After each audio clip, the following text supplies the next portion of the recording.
En aquest problema treballarem la segona llei de Newton. En la segona llei de Newton hem de recordar que el sumatori de forces que actua sobre un cos és igual a la massa per l'acceleració que adquireix aquest cos. En aquest cas, si llegim el problema, diu si el motor d'un coet proporciona una força de 21.000 newtons i la massa del coet és de 3.000 quilos, quina és l'acceleració del coet?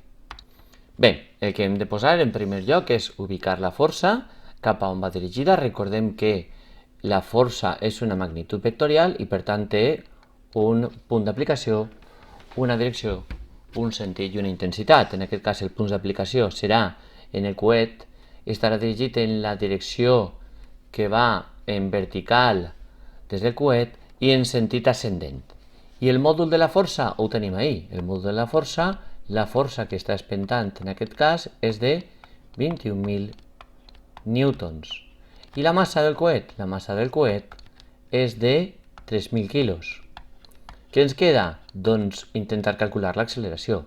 D'aquí, l'acceleració la podem calcular com el sumatori de forces que actua sobre el sistema partit per la massa.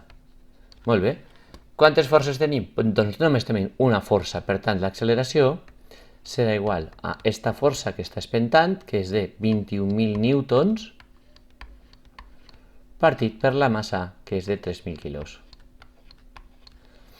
I l'acceleració ens quedarà de 7 metres partit per segon quadrat, en sentit positiu ascendent. Per això l'acceleració també porta la component vectorial.